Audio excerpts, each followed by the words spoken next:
Hello, everybody. Welcome to the first ever Christi Tasker Town Hall. Virtual Town Hall. You should be seeing me on Twitter, on Facebook, and on YouTube. And we are getting started promptly at 5:01. And today we are going to discuss the city budget, a services overview, my plan for the city services, and who are the historical controllers of Miami's future? Believe it or not, it all goes back in history, and we are going to get started right now. Thank you guys for tuning in. Give me a thumbs up, drop a comment, if you will, if you are seeing this, just to make sure that I know, are we live on Facebook? Are we live on YouTube? And are we live on Twitter? Because we also have some important news to discuss in this town hall on how we can stop this gerrymandering issue. Because believe it or not, we hold the power. Are you ready to get started? Let's get going. I want to tell you, first of all, what my story, you're going to see me kind of looking over because I'm actually controlling my own screen, just in case those of you are wondering. Thank you so much. Oh, good. See that they are live on Facebook, Libertarian Party of Miami. Thank you very much for tuning in with me. I very much appreciate you being here today. Thank you very much. And yeah, if anybody else has any comments or anything like that as we go through, we are going to do some housekeeping here. I want you to comment in the private chat or the live chat that you're going to see throughout this entire broadcast. And at the very end, I'm going to do Q&A, and that's if I don't see your comments and answer them as we go. So there's a great chance I'm typically very used to doing this, believe it or not, because it is one of my main businesses is podcasting. So I typically will look at the chats as we go and try to answer your questions as we go out through this entire process. But just so you know, we are also going to do a Q&A at the very end. Hopefully, I'm going to be able to keep this around 20 to 25 minutes at the very beginning, brief you on what I know, and hopefully you will learn a little bit of something from me, and I will also learn from you, because I'm going to share with you, going out to different areas and what I've found in terms of our flooding and all kinds of other things. So let's get this party started. How about it? I'm going to go over and I'm going to share with you a few things that we have going on. So first off, I want you to know a little bit about me. A lot of people know, but some people don't know. My main initiative with our government officials is just being accessible. And that's the reason I wanted to hold these town halls online on Facebook, Twitter, YouTube, because I think this is where you should be able to meet our government as well. So when it comes to, any typical radio commentators or anything like that, I thought 5 o'clock might be a good time so that you would have plenty of time to listen on your drive home. My intentions are to advise you of the happenings and what is going on in our government and to keep you informed. And this is very much the way that I will also run the District 2 office, so that you know what's happening on a weekly basis and you can answer questions directly from your computer or wherever you are, as well as meeting you in buildings, parks, wherever you would like to invite me. So I wanted to give you guys a brief on exactly why I decided to run. So first off, when I first moved to Miami, one of the first projects I did was a project called Casa Wynwood. For those of you who are watching, you're able to see it on the screen. This is Casa Wynwood, where my husband and I basically took about 7,500 square feet of warehouse and we transformed it into a home that was then rented out as a venue for multiple architectural brands, including Kohler, which is a plumbing brand, Artist. We held Bombay Artisan Series throughout the entire project. But what was really interesting is when I came to clean this part of Miami up, by the way, it was full of trash. The entire backyard was completely full of trash. I didn't want to change the outside structure of the building at all. But when I went to get my building permits, an inspector came and basically told my contractor that he needed to be paid off. And I was like, did he just say what I think he said? So basically, I was met with corruption, my very first project in Miami. And my contractor then looked at me and said, you know what? You may not be able to change this now. He goes, but you can definitely change it later. And let's say that contractors, businesses, citizens know exactly why I'm running. And they also know what I've done for 25th Road. But I won't go into that today. I'm going to just fly through this so that you guys can see exactly some of the other details that we have going on within our city budget. So for those of you who are not aware, our city operates a budget of almost $3 billion, and that's billion with a B, okay? So it's actually $2,759,000. So if you're wondering why the power players that are involved want to stay in power, it is because they have control over a lot of money. And when it comes to money, the biggest portions of our city budget are, of course, police. Okay, so let's talk about the police really quickly. So a lot of you are having a lot of problems with the police. And I want you to know we have a 50-person officer shortage. And that was as of about 6 weeks ago. I'm sure it's growing by the day if we have not managed to hire new policemen. It is my understanding from those police officers that the very city that pays the officers also holds their pensions. They often cannot find their pensions, which makes them very nervous, especially considering we have Mayor Francis Suarez and Mayor Daniela Levine Cava working simultaneously to basically do deals with people like Sam Bankman-Fried from FTX. So FTX actually cost Miami not only a ton of money in investments, but it also cost Miami a ton of money in terms of sponsorships on things such as our arena. So obviously that you can see why the police department and the firemen may not trust their own government and their own employer to actually hold their pension money. It would be a very scary thought.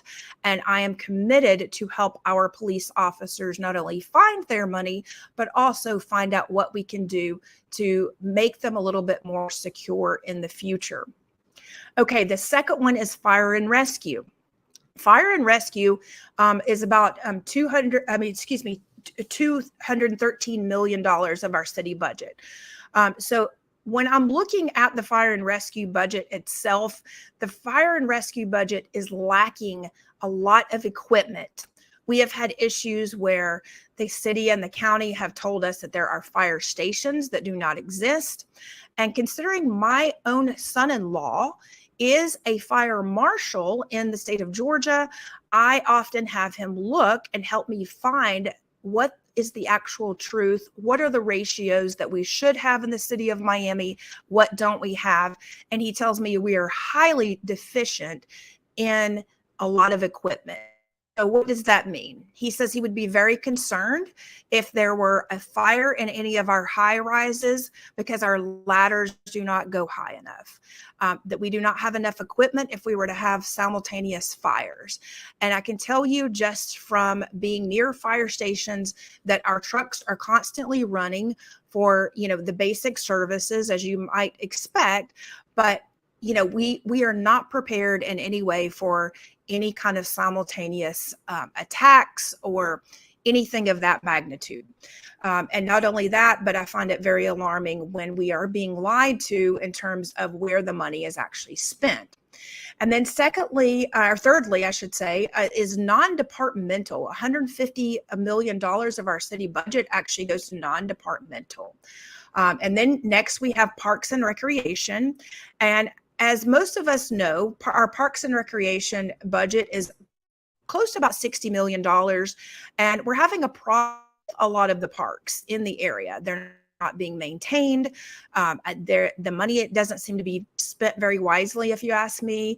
And then nextly, we have solid waste. And solid waste cost the city of Miami about $45 million a year. And solid waste department are telling me that they are concerned because we do not have enough trucks. And even if they had more trucks, they would have nowhere to park them because the city is basically trying to sell the land that our trucks are parked on. Yes, that's right. Doesn't sound correct, but it's what's happening. Okay, then we have resilience and public works. It's costing close to almost $39 million in resilience and public works. Our building department costs us about $36 million. And the building department is actually run, believe it or not, by a gentleman named Ace. And Ace is responsible for the majority of building, or all of building in Miami. It's all under him. But it's really interesting to me that Thomas De Regalado's son is actually one of the assistants in the building department, and he has no experience that I'm aware of that I can find. So that is very concerning to me.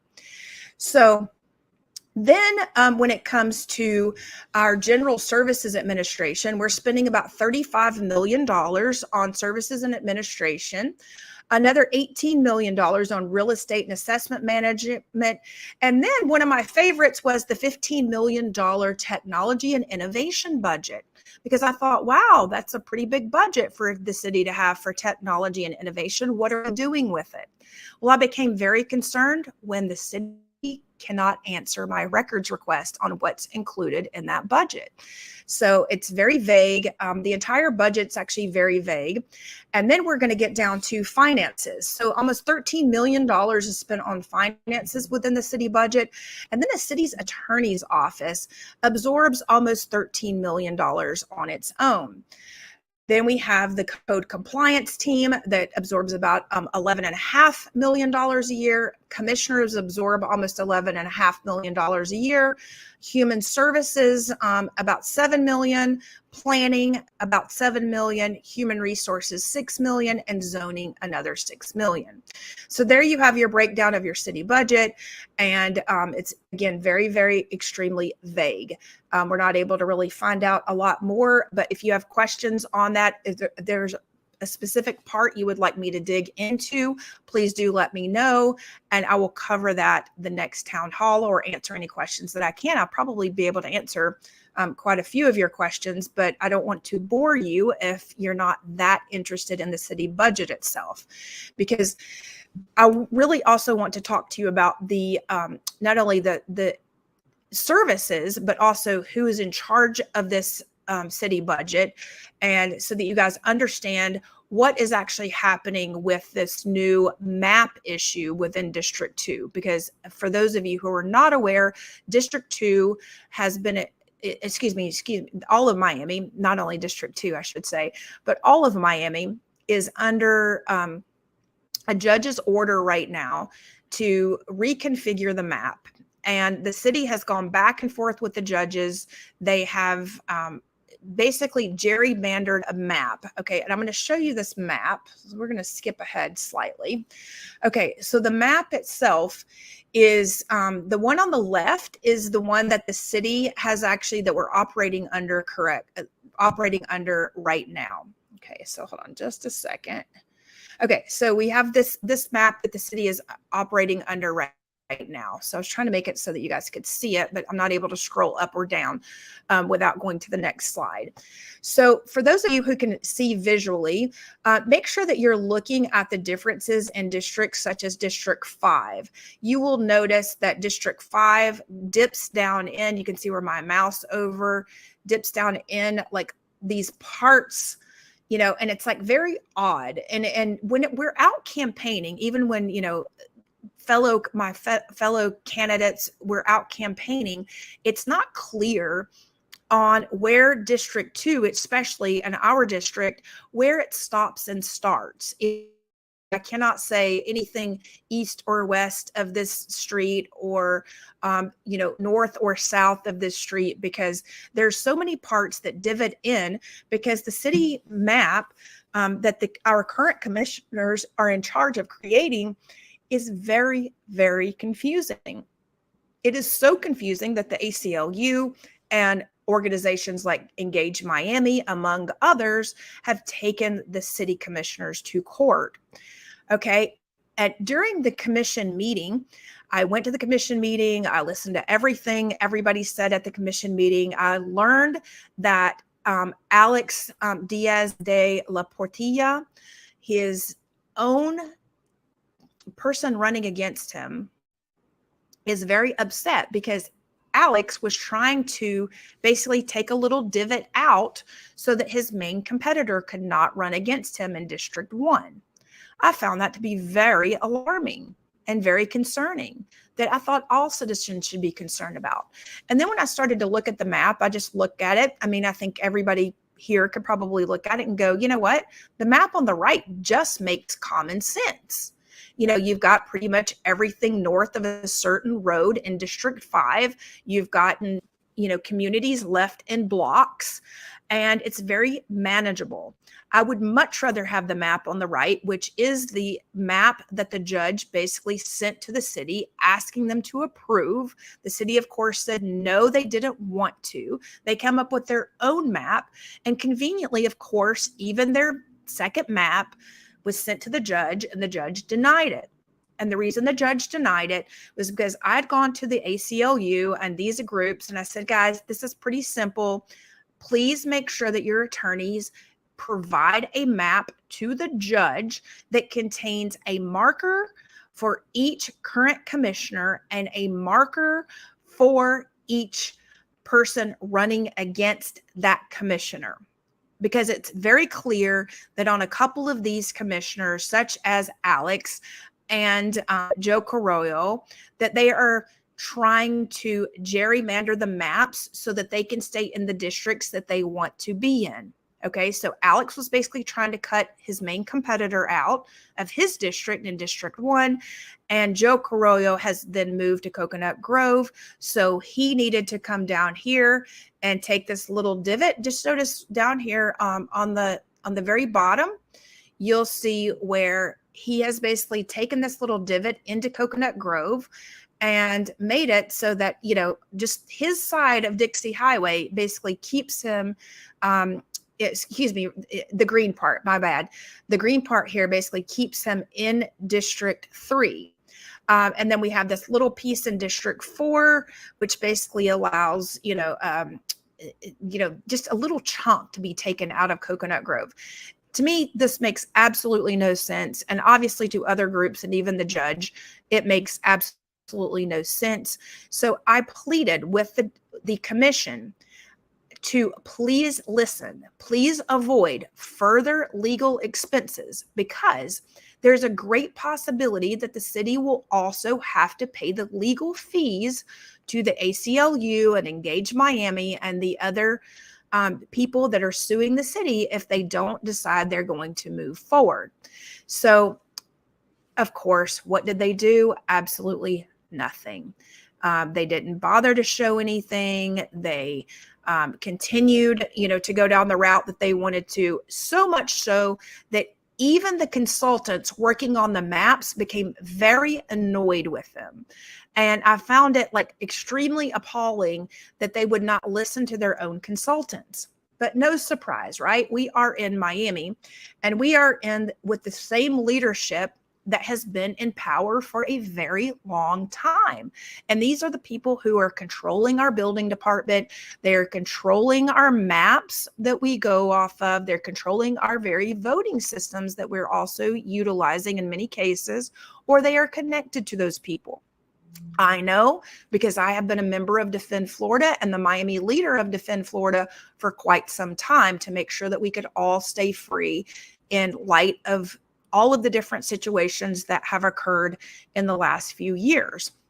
So I wanted to share with you all just a couple of the things and a couple of the issues that we know that the city is very well aware of. And a lot of times, if those of you who are not following on my Twitter page, please make sure that you do follow my tweets, because I do comment on the different things that I'm seeing, the different news articles. We are going to try to do a better job of moving my tweet information to Facebook, Truth Social, Rumble, everywhere. We're going to try to get it out everywhere. Wherever you are, it will be. However, I'm very quick on Twitter, and I try to get, information out as quickly as I possibly can there. So what I wanted you guys to know is I want you to watch this quick video. It's about 2 minutes. We've had customers complain. And this is going to explain our bay system, okay? Sometimes the smell, we have animals sometimes floating dead. What was once the idyllic Lake Pancoast that runs along Collins Avenue from 41st to 23rd Street has transformed into a Okay, what I wanted everybody to see is the grass clippings, the leaves, and other things here. Please make sure that you take note of those as we go through. Garbage dump at the southernmost tip. People who live and work nearby say it gets trashed every single day. It gets worse than this. This is average. I live right over there, so I see this every single day. The scene repeats itself all over Miami-Dade County. Our waterway is looking more like drifting landfills. In case you haven't noticed, we have a serious pollution problem. It's getting worse, and it's strangling our precious backyard. All that stuff comes into a small canal like this. That causes anoxia, and I get it that people don't understand that. It's incumbent on us to get them to understand that. Anoxia is what happens when there's a lack of oxygen in the water. It's what caused the fish kill last summer in Biscayne Bay. Since then, FIU's Institute of Environment has been closely monitoring low oxygen levels in the bay, primarily caused by dangerous nutrients from land-based pollution. All of us are responsible. Not a lot of people understand where this plastic comes from. They think it's people that's throwing it in the water, but the majority of plastics, almost 80% of plastics found in our ocean, come from land-based sources like outfalls and streetways. That's right. The majority of trash we see in our waterways is the direct result of poorly managed trash on land. Here's the one thing we all have to understand. It doesn't matter how far west you think you are from any body of water, whether you're in Miami Gardens, Miami Lakes, Doral, West Kendall, or even Homestead. Whatever trash you throw on the ground or out your car window more than likely will get swept up into a storm drain that will then empty out into one of our many canals that will then dump all that pollution right into Biscayne Bay. Back in Biscayne Bay, following a beautiful rain. So as you can see, that is a huge problem. So one of our main problems is not taking care of our drains. And I've said this from day one, that our drains are absolutely critical, and our commissioners have complete control over the drainage systems. So I find it extremely annoying whenever I'm seeing leadership that does absolutely nothing, but yet they wait on these dramatic times, such as, and then they blame everything on climate change. Okay, so I wanted to explain today a little bit, how did we get here? Okay, so in leadership since 1985, we've basically had the Suarez's, we've had Carollo in twice, and believe it or not, between Suarez and Carollo, they've occupied more than 50% of the time. And then you add Regalado. So Regalado's son, who is in our building department now, as the one of the assistant building directors, believe it or not, he has no experience, but he's there. He is one of the ones who brought in climate change to Miami. Okay. So, and then we have an issue where Suarez and Carollo, they actually had a federal lawsuit back in 1998 where a judge in the Florida Circuit Court voided the first round of the election, writing, "This is a scheme to defraud, literally, figuratively," and they stole the ballot from the hands of every honest voter in the city of Miami. A Miami Herald investigation of the mayoral race found that campaign workers for Xavier Suarez and City Commissioner Herberto Hernandez were registered voters where they didn't live, punched absentee ballots for voters without permission, and cast ballots for those who did not vote, signed absentee ballots as witnesses that they could not witnessed, including dead people. On March 13, 1998, Joe Carollo was sworn in as Miami mayor after the 3rd District Court of Appeals threw out 5,100 fraudulent absentee ballots. Okay, so we have a huge issue with these people staying in power because enough of us do not get out to vote. So we need to make sure that we and our neighbors are registered to vote. It's very, very important that you register to vote. I personally like to go to vote in person. However, that is to make sure that they have not already tried to vote for me. However, you can vote by mail if you like. Please make sure that you do get your ballot and make a plan to vote. So whenever there is a plan to vote, I wanted to show you guys exactly what you can do and where you can find this information, because I've tried to put everything that I possibly can on my website, which is Christi4Miami.com. So when you go here, I would love for you all to please register, make sure that you know what's going on in your neighborhood, whether you plan to vote for me or not. That is not important to me right now. I would just like to make sure that you're aware of the issues that are going to be arising. However, of course, I would love your votes, and I'm going to be introducing you and explaining a little bit more about myself and why you should vote for me. However, at this point in time, we need to make sure that you do have a plan and you are registered to vote. So whenever I decided to run, let me show you what was actually happening in my neighborhood. And this is on the homepage of my website for those of you who are interested in rewatching this. So this was a situation after the Una high-rise had actually breached water in an aquifer near our bay. Vote Christi Tasker for Miami District 2 Commissioner.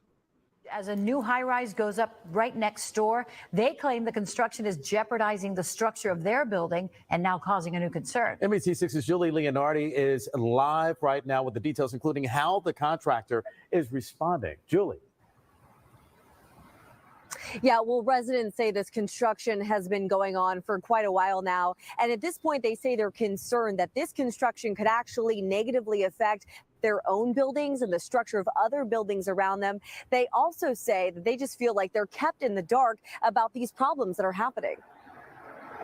It almost seemed like it was a deja vu moment. Residents living in Brickell on Biscayne Bay have been keeping an eye on this construction site. They say the site has flooded once again, and they're worried this is putting their own high-rise condos in jeopardy. Their fear is seeing deterioration that could lead to much worse. We have a cracking pool deck. We can see ground cracking issues in our driveway. Christi Tasker says the residents feel like their concerns aren't heard. This is set to be a near 50-story luxury high-rise condo with a deep below-ground garage, something that these residents don't think is a good idea for their homes or for the bay. Beginning to be more than environmental. This is humanitarian. And what they're doing is they're putting a lot of people's lives at risk. This is more than about buildings.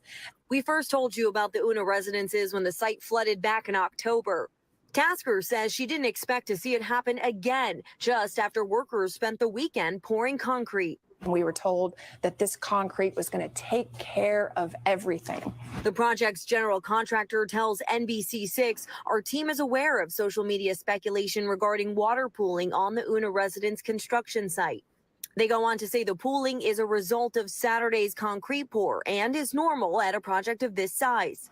They tell us that the water is draining, and they also tell us that a rep with the county's Department of Environmental Resource Management was on site over the weekend and has given the go-ahead for the project to continue. But residents say they still don't have peace of mind. Unlike Champlain Towers, we're actually preparing for the mistakes that they're making.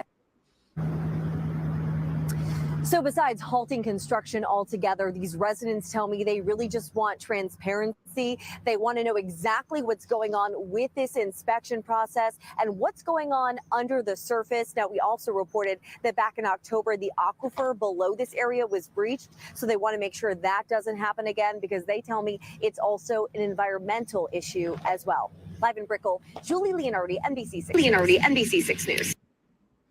So we have some great questions that are coming in. So I want to tell you a little bit more about this. So that with this particular situation, because District 2 does involve so many high rises in the city of Miami, it is very important that we always have a leader that understands the building department, because the building department here actually went into the property called Brickell Townhomes and find the townhomes for their collapsed pool deck. Okay. I know that's very hard to imagine, but that really did happen.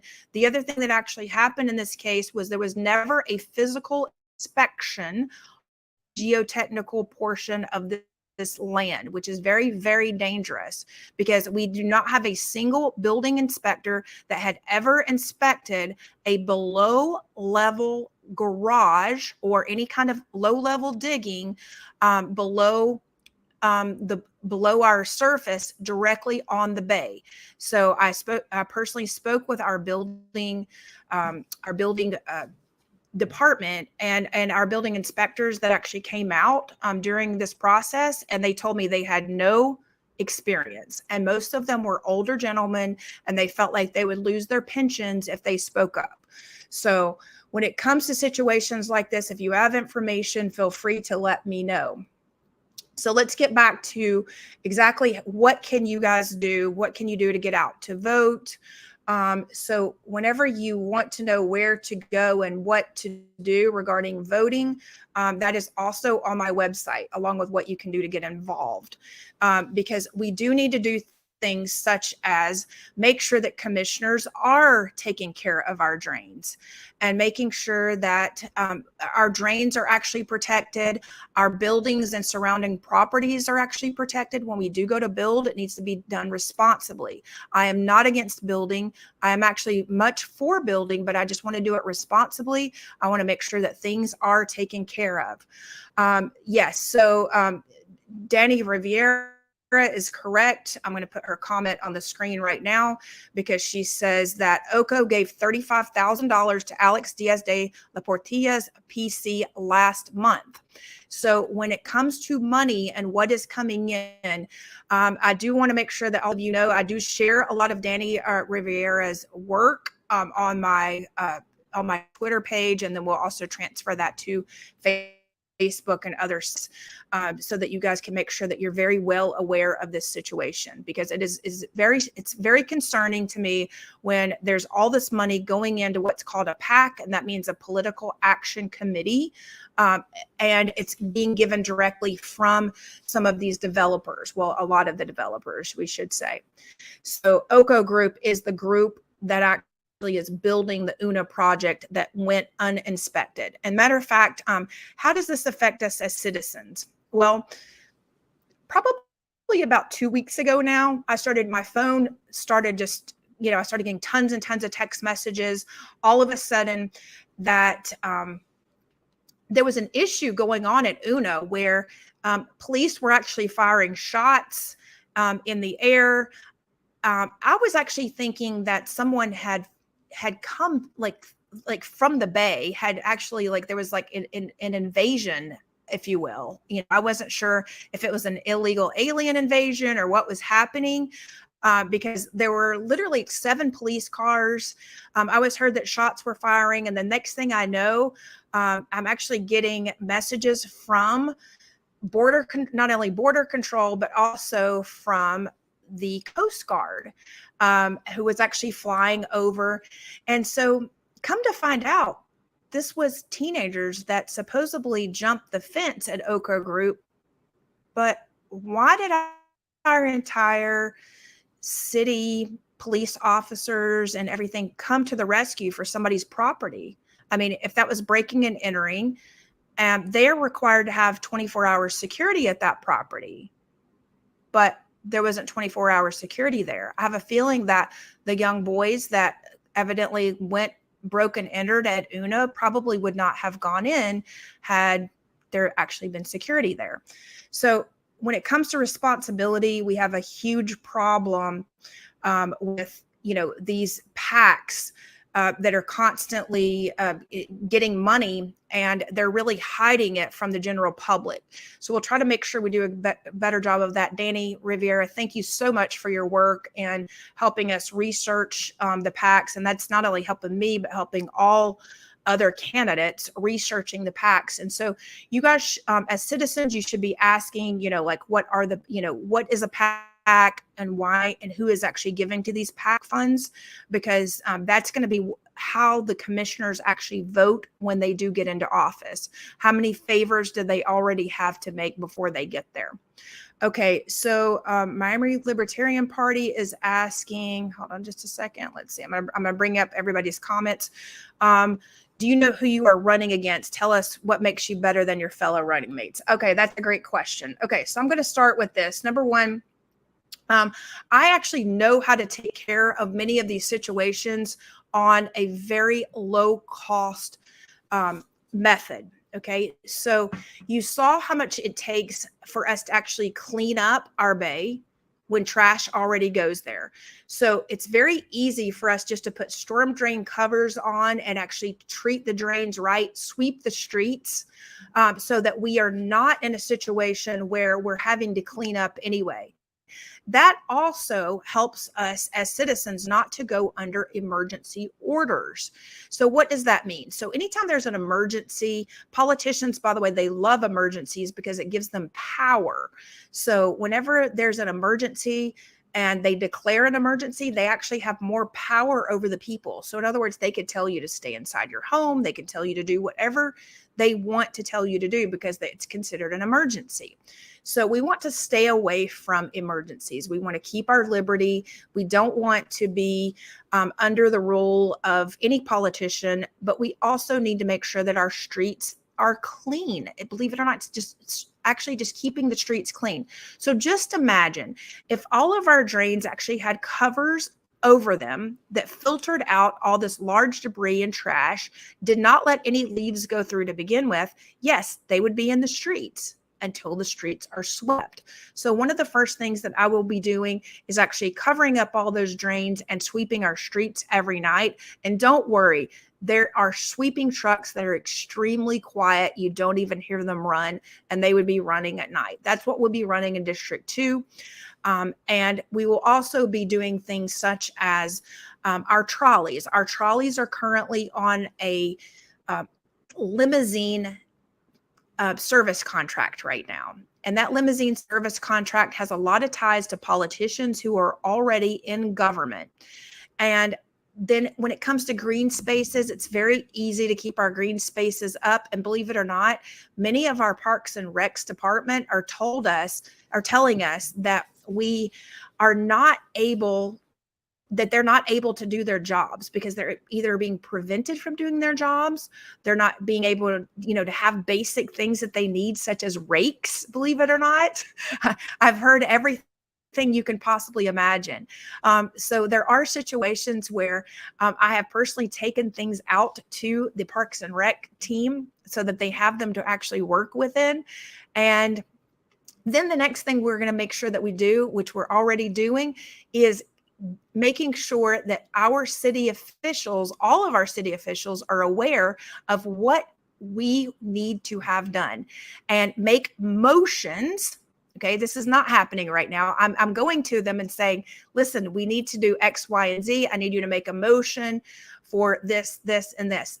They're not making the motions. They have no interest in getting this done. Okay. So once the public knows that there's actually a motion on the table, it will make it very hard for the politicians sitting beside me to not do the right thing, because they don't want you to often know that they're not doing the right thing, because they're working together for up situations. Whereas if you actually knew what was happening, you would be able to email, call them, and deal with it. So the other thing is homeless problems. So we have a huge homeless problem within the city of Miami. And with the homeless problem, I've already begun an investigation into the homeless system, because what I'm being told by many of our homeless people is that our NGOs are taking their they're taking their own Social Security numbers, and they're not even able to feed themselves, believe it or not. So the one thing that we'll make sure that we do is actually investigate the NGOs, which is the non-government organizations that the city is paying to take care of issues such as homelessness. So that's going to be one of the main things that we're doing. And I'm already working with some of the homeless to go undercover for us. So, do say a little prayer for them that we can get to the bottom of that sooner than later. And then when it comes to fulfilling our basic services, the services need to be done in a timely manner. So there should be not only schedules, but you should be able to call your commissioner's office and turn around and get a schedule for, when your street is going to be swept, or when light bulbs are checked for the street lamps, or when did someone last walk the sidewalks of your street? Because right now we have a massive issue with people actually reporting things on 311, and no one is really following up on those. I know, because even when I make a report on 311, people, we're having a hard time with people following up. And then flooding and infrastructure, I went over. So flooding is going to be an easy one to fix, because the main reason that our streets actually flood is because of the drainage issues. The drains are not being pumped. I know this based on a test on my own street on 25th Road. If many of you if you've enjoyed the park on 25th Road, you may know it used to flood along with the street before I moved here. And so one of the first things that I did in 2018, I noticed when I came home, my street had flooded about 6 inches. And I was like, this is ridiculous. I mean, at the time I drove a Hummer, but I'm like almost watching my neighbor's little Mini almost be flooded. Her entire car almost got flooded. And I'm like, this cannot continue to happen in terms of flooding. So I, immediately figured out that the flooding was caused by the drains not being pumped. So I was a squeaky wheel enough to actually get the drains pumped, but drains pumping will be a big part of the city budget. A big part of my district budget will be utilized for that. Trust me, I'm not going to spend a lot of time buying furniture. Let's put it that way. And I went over the fire safety and police security first. So let me tell you a little bit about what's happening in the police security realm. So the police are in our city. Like I said earlier, we have a shortage of police officers, but those same police officers are not being paid very well. And when it comes to being paid, they're also not. They're also having to work off duty. The off-duty police officers, oftentimes citizens do not know if the officer is off duty or on duty. And the off-duty officers are often paid by developers that are also paying off the politicians. So as you can imagine, it is a very small world. And when it comes to issues, they're not going to really take care of them for you. So one of the things that I'm advocating for is to make sure that our off-duty police officers are not in the same uniform that you see them in when they are on duty, and then possibly being in completely different vehicles. So when it comes to off-duty, I'm not even a fan of having off-duty police officers. I'm actually a fan of paying our police officers well enough that they do not have to work off-duty, because they're already working 40 hours a week, if not more. And basically this off-duty police officering is basically a way that we just don't have to pay them overtime. And it's also another little funnel of money that's going into the city that no one is paying attention to. So it's basically creating another account. Obviously, the same as I just discussed with our homeless, that is also what's happening with our homeless situation. Is, again, a non-government organization runs these entities, and they're running them for multiple counties, and it seems to be failing in all counties. And when it comes to protection of homeowners, obviously homeowners, we have rights. Our properties need to be protected. And as an advocate for my own business, I have actually had an issue, believe it or not, with the city allowing a developer to actually sit on part of our land. Well, I will not allow any developer to be on your land. So that is something that I will advocate for you as a homeowner, for your home ownership. Believe it or not, that can actually happen. I mean, guys, I know that seems so odd. We should not be thinking about this at all. And then providing effective communication. So one of the things that I'm noticing is that our city does not effectively communicate. Imagine that.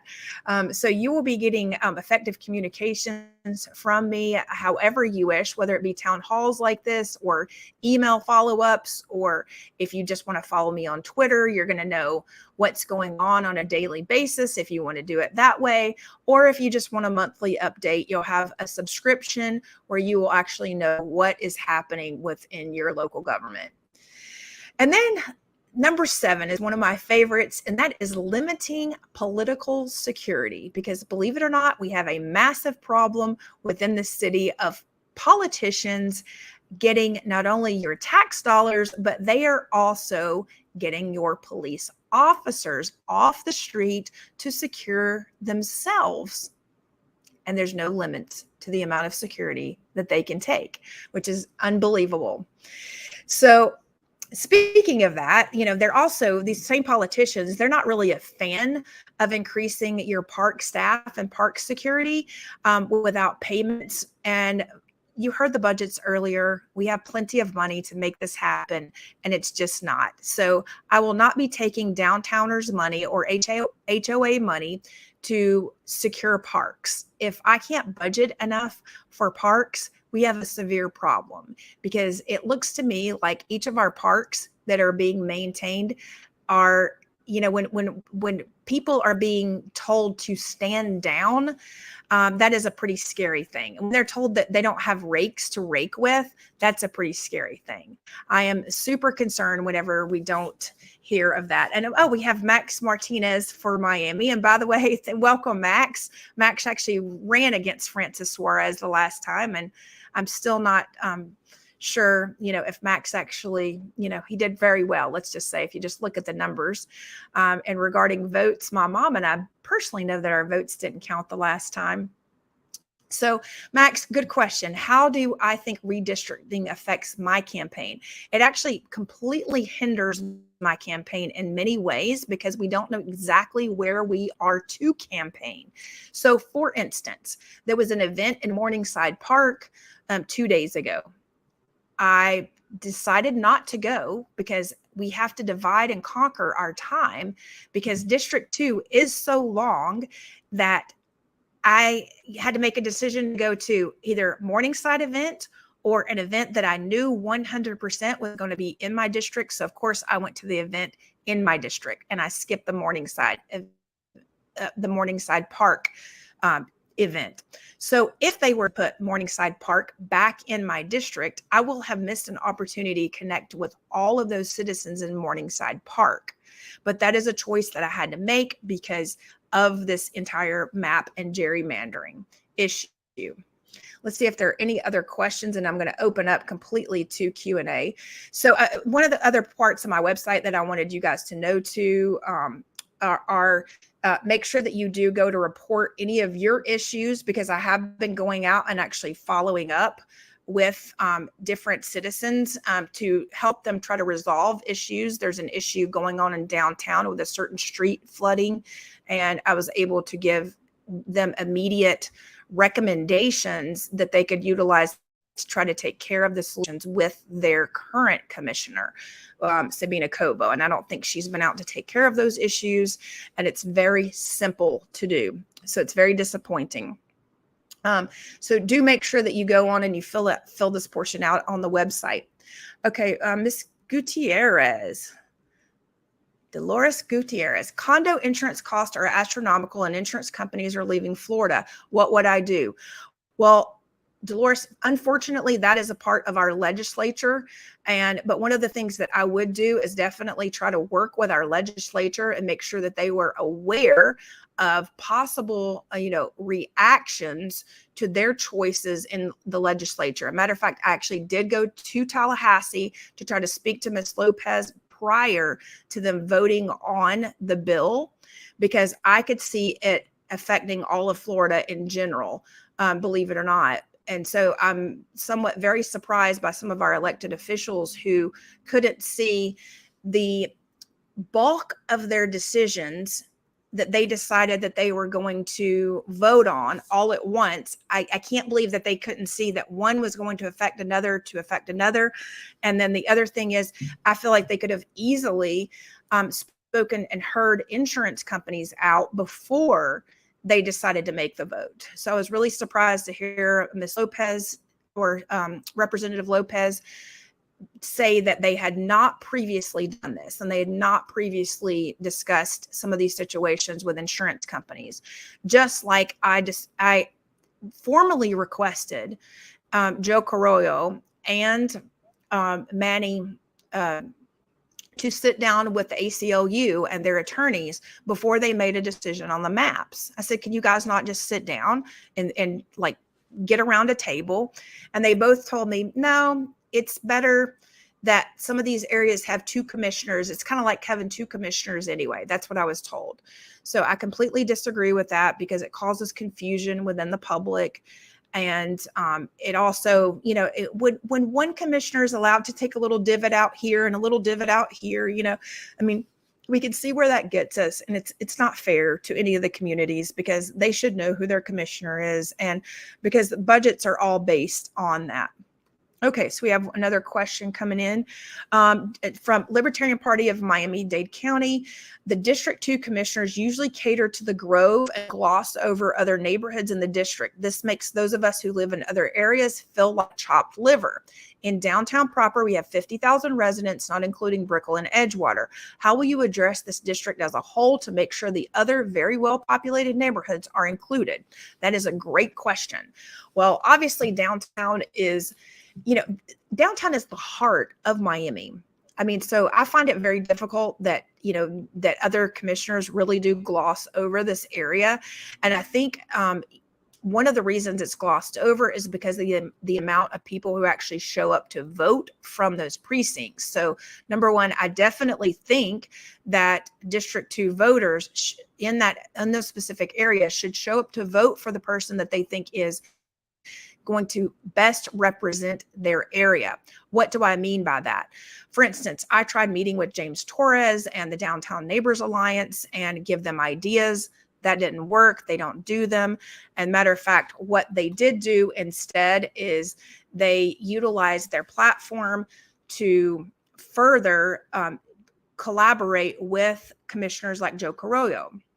And so there are things that should be done. So within the downtown area of Miami, one of the biggest things that should be done is, number one, thinking about our citizens and how they would feel. It's pretty simple. The reality is it's very simple of getting rid of some of the LED billboards. I'm not a fan of LED billboards. I'm also not a fan of tearing out any of the trees to replace them with FPNL solar panels. I think it's absolutely ridiculous. It causes flooding. In many areas of Miami, we are causing flooding on our own. So number one, I always treat people like I want to be treated. So when it comes to downtown, we basically have to get, number one, our Bayside Park back under the District 2 leadership. Currently, right now, that is also in Mr. Carollo's under his agenda. So he should not be the leader of the Bayfront Park Trust.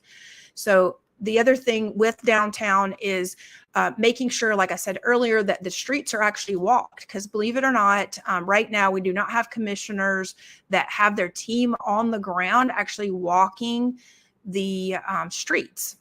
We have to make sure that we have, you know, commissioners that are going to walk the streets and they're willing to make reports and get people out to actually fix issues themselves, because there are issues, there are issues downtown where there are literally water bubbling out of the ground, and, you know, they're just okay with that. And I'm like, but where's the water coming from? You know, if we're really concerned about it, we have to send our people to be there and make sure that they're present. The second thing is, you know, when it comes to downtown, we have to make sure, because downtown, they do, no matter which map you're really looking at, and I'm going to bring the maps back up for you guys so that you can see what I'm talking about. But when it comes to the downtown area, you know, they typically want to divide the downtown area no matter what. So yes, we will have to work with, an alternate commissioner most likely for anything that occurs downtown, because they really do want to divide this. I'm going to remove this comment just so you guys can see the map a little bit more. And then when it comes to the residents of downtown, I really hope that the residents will choose someone that is engaged, and then also get out to vote, because that's going to be the important thing. None of us can actually do anything if we do not have the voting power, especially for downtown. And it is, to me, one of the most critical elements, because not only do we have our waterways and our tourism, but we also need to have make sure that we have our vivacious downtown area without disrupting the entire city streets, because it's been a mess down there for quite some time. And personally, I wouldn't have stood it. In terms of the barricades, I mean, there are barricades where they don't even make any sense whatsoever. And it's like nobody cares, including any of the other candidates. I've actually requested that Kimberly Caruso, the commander of downtown, reroute traffic. I've actually gone to meet, and in the middle of the night actually met with officers who are running traffic patrol downtown, because we easily figured out that traffic can easily be stopped in terms of, they're creating their own traffic problem when it comes to events. So those are some of the things that I'm very well aware of that have been worked on downtown, and also including trees. There's several of the buildings that want a specific kind of tree. They want to be able to plant palm trees that they've been told that they could not. I find that completely alarming, considering the building across the street has the same type of trees. And then let's see, let me make sure we've gotten all of the issues. Yeah. Okay. We've got all of the issues. Does anybody else have any questions or any concerns that you would like to make sure that I address for any specific areas, anything that I haven't already covered? And yes, I do understand that downtowners do feel like chopped liver. So one of the things I think we have to, number one, I've actually thought about creating a different alliance group downtown, because to make sure that you guys are better aligned, because right now you've really been in the hands of someone who has pretended to have an alliance, but they really have an alliance with Joe Carollo. They actually had, James Torres actually had campaigners from Carollo's office actually working with him. Okay, so campaign finances. Would you support, Danny Riviera says, would you support a campaign finance law that would forbid city vendors, real estate developers, and their lobbyists from contributing to city and mayoral candidates and their PCs? I would love that. Honestly, Danny, I would absolutely love that, because it is a situation where even my own campaign, I would love to be able to, have a campaign where we did not, where we could, the campaign finance law would not allow city vendors, real estate developers, especially, and their lobbyists from contributing to the city commission, because it is the biggest problem that we're running into, even in my campaign, because, they do come after, the lobbyists. I mean, from the moment I signed up, from the moment I turned in my application, I had a lobbyist standing behind me asking to give me money. And at the time, I couldn't believe it. I was in shock. So speaking of which, perfect segue here. Yes, I would definitely support that too. And I would love to do it. Yes, it would level the playing field. Pam, Danny has a great question that would level the playing field.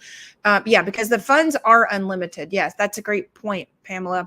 Mom, that's my mom, by the way. So yes, the playing field must be leveled. But the only way we're going to level it is, through those campaign finance laws, because it is a huge and massive problem, because it also creates a situation where we have a bunch of grifters and government grifters and which creates government gangsters, rather than actually having citizens, to go in and citizens like myself who are really concerned, who are very knowledgeable, who have taken the time to run for office. We're basically up against power players that have over, sometimes $500,000 in their PAC funds to run against. So I feel very blessed. The last time I ran against 15 people and ran in the top of the pack and spent less than $1,300. So I'm very conservative in terms of how I will spend our money. And then also, even more importantly, how I will treat employees that work for our city, because as you guys can see, that the majority of the money that's being spent is actually on employees, and the employees are not so happy working there either in many cases, because they're always afraid. They're always having to do something for these politicians that they feel like maybe they should not be having to do. So the other thing that I plan to do is set up a whistleblower hotline. Matter of fact, we've already got one set up that we're about to announce, so that people can come in and, start to blow the whistle on their bosses, on corruption in general, because they are telling me, I have officers that are telling me that our city is corrupt to the core, and that I have to go all the way to the core, go all the way to the seeds, they're saying. So that's what I'm trying to do. And I appreciate you guys being on here listening. And for anything that you're, we're going to try to do this at least once a month, if not more often. If there are issues that arise, I will definitely come on and do something more often.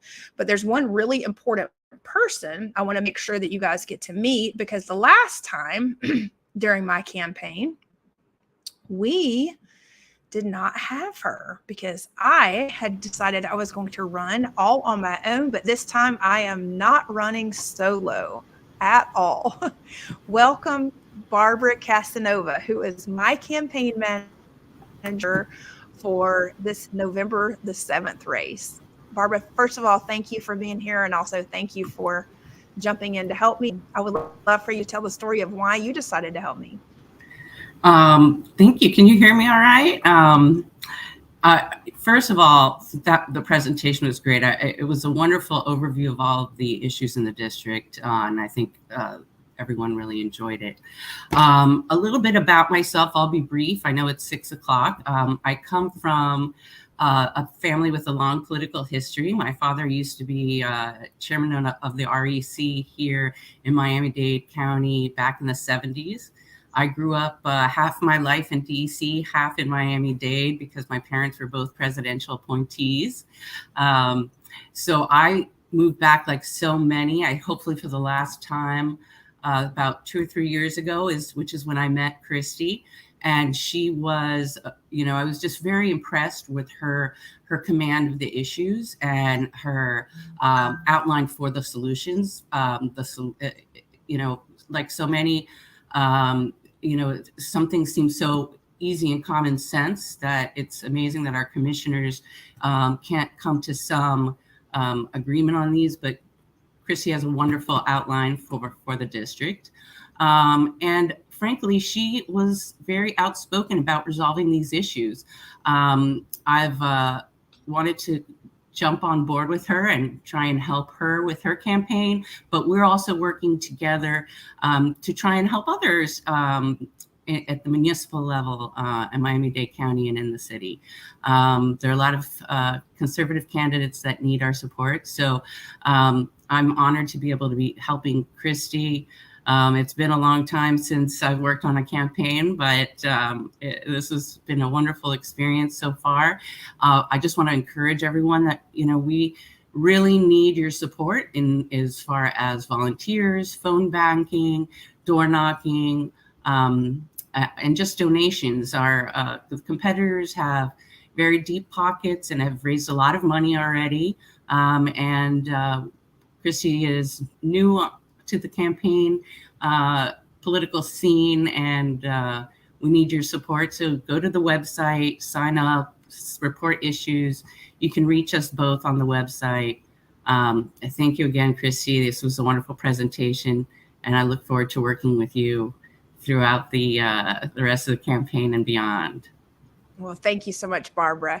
So for those of you wondering like what you can do to help us, okay, so obviously Barbara is amazing. We're very glad to have Barbara. Yes, my mom says she makes great mango bread and homemade dog treats. My dogs are always happy to see Barbara coming, but I'm very grateful to have Barbara. Because when it comes to what we actually need to do to take our community back is, number one, we need to get ready to vote. Okay, so we need everybody to get ready to vote. On my website, you can go to vote by mail, check your voter status, or register to vote. If you're brand new to Miami, please make sure that you do that, because like I said earlier, those were all great questions. And this is actually just happens to be a video of me at the state representative office. So I do a lot more than just, sit in my home and complain, as some people might think. I was directed by God to run for this office because I realized that, you know what he told me? And this is a very interesting thing. He said, look at how many emails you've sent to Ken Russell that have gone unanswered. It would just be a lot easier for you to get in and do it, because I am a doer.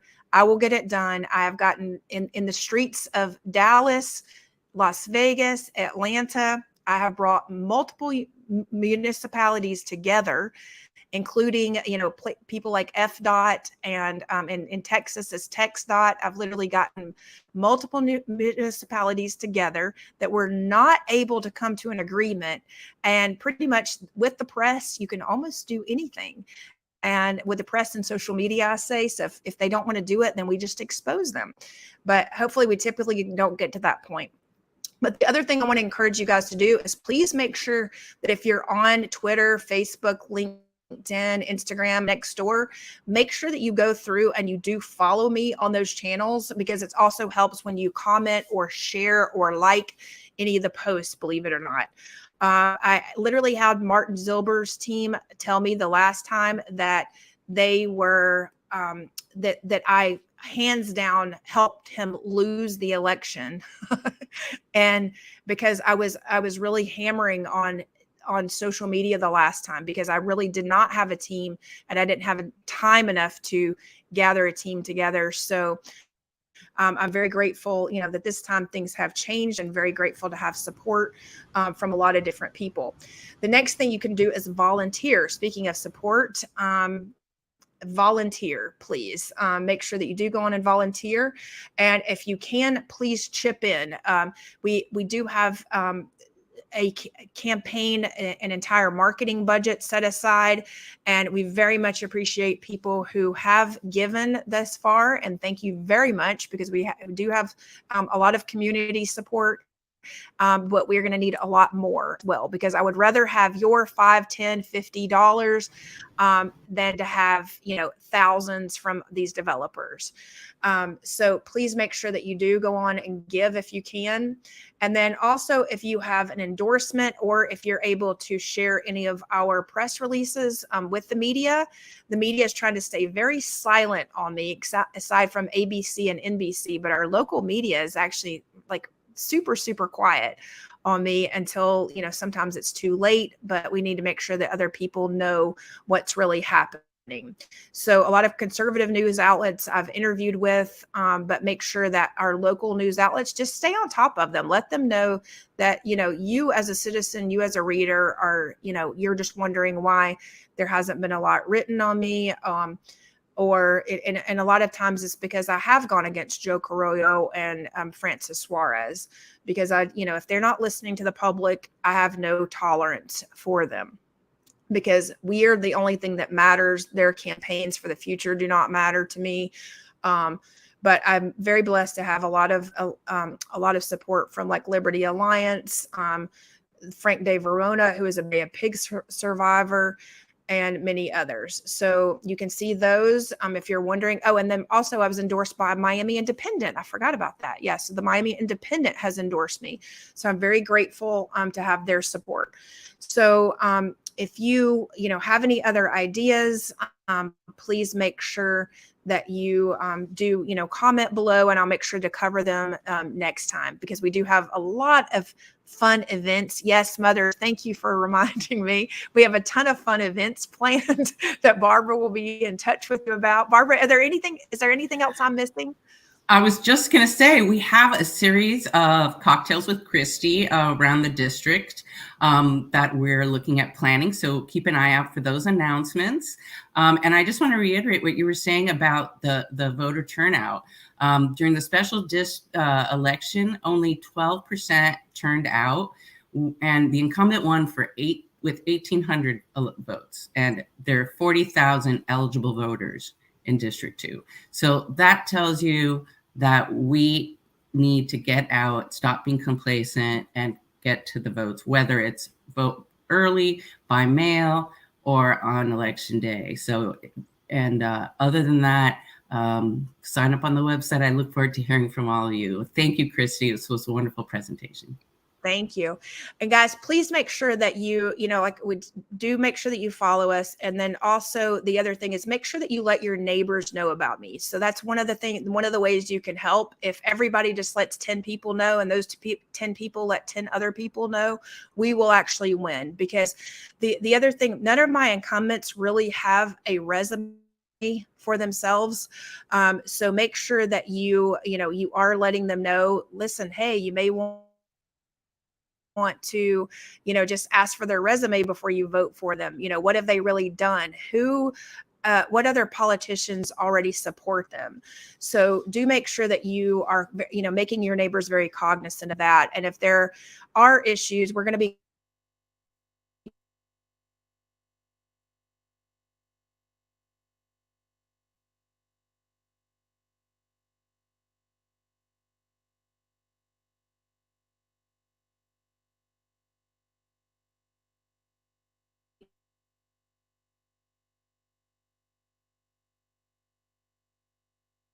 very alarming.